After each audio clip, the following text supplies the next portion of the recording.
Today, We're discussing Arrival, not your typical sci-fi alien invasion movie. I'm Kevin Drew, I'm Nix. I'm Jonah. and let's get started. Spoiler alert! Spoiler alert! Arrival is one of our favorite sci-fi films of 2016, and here's why. The cinematography is beautiful. Almost every dark color has a blue tint, creating a gloomy, serious, and atmospheric tone. The scene where Amy Adams was picked up by the chopper, and then when they were on their way to the site, there was a beautiful scene of the fog. At the end of it, you could just really see the spaceship. The color combination, the palette was really on point. For the most part, the CGI was beautiful and realistic. The design of the ship, aka the shell, is great.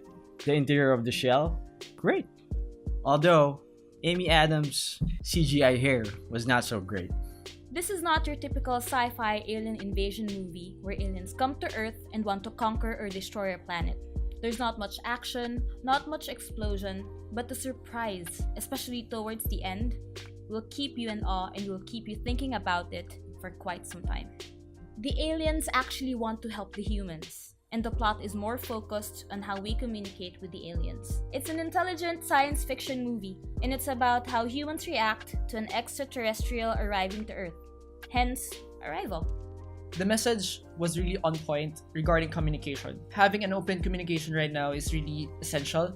It's really sending a real clear message that we shouldn't really build walls among us. Instead, we should use dialogue and communication as a tool to build bridges between us. The editing was clever. The way they do a non-sequential storyline was mind-blowing. The moment we realized that there were no flashbacks, but flash forwards, our minds were... Like Louise, we as an audience thought that we were moving in a linear timeline. The filmmakers changed the way we view time, the same way the aliens do by changing the sequence of events. And to the creators of Atomic Blonde, this is how you make a non-linear movie. The pacing was slow, but with reason.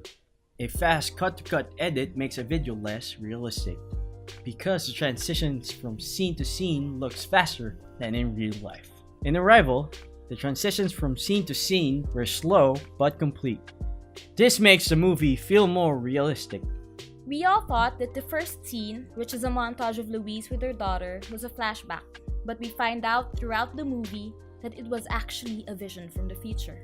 And the first scene that made us believe that Louise was a grieving mother is when we first saw her in school. But since it was a vision, we eventually knew that there was nothing really much about her except that she's a linguistics professor. Also, at the start of the film, we really thought that she was isolating herself because she just lost her child. And apparently, as the film went on, it turns out that's just the way she is. The attention to detail was astonishing. Here are some things that we've noticed. Ever wondered why a bird was brought inside the shell without any explanation? Even the filmmakers and the cast did not mention anything about it. According to Bustle.com, the bird is taken into the shell for the same reason why canaries are taken into coal mines. Test if the air there is dangerous for humans. Since the scientists in Arrival don't know if the air inside the shell is harmful and filled with toxic gas, they need a way to test it. The first line of the movie Memory is a strange thing. It doesn't work like I thought it did. was actually a hint on the twist. When Louise and Ian first arrived at the camp and the doctor was preparing to immunize them, one of the questions that he asked her was, "Are you pregnant?" Given that there are flashbacks of her daughter, one would expect that there be an emotional response from her.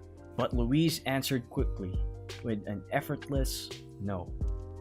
At first, one would think that she's just impassive. But man, did that make sense later. Also, the concept of non-linearity in the movie was everywhere. From Louise's visions, the language of the heptapods, also the heptapods' perception of time, and the name Amy Adams gave her daughter, which is Hannah, which is also a palindrome. The non-zero sum game vision was actually when she realized that her visions were from the future. It's also a hint for us. Because she was seeing the moments that will happen right away, She went outside the encampment because she knew that the heptapod Costello wanted to meet with her. The most impressive part in the movie for me was Amy Adams' prowess on acting skills. There were a lot of points in the movie where you would forget that it was Amy Adams who was acting. She was really in her element in that movie. I think she was really deserving to get nominated for this, and we all know what happened to that, so... I really do think that the movie is somehow underrated, and I even found some reviews saying that they got bored or that the movie was too slow. But I think it's the director's way of slowly unveiling the totality of the story. The last question from Louise If you could see your whole life from start to finish, would you change things? will really make you reflect on how you will live your life if you are in her shoes. This makes it an open-ended movie in its own way. How about you? What did you think about the movie? What else did we miss? Leave a comment down below.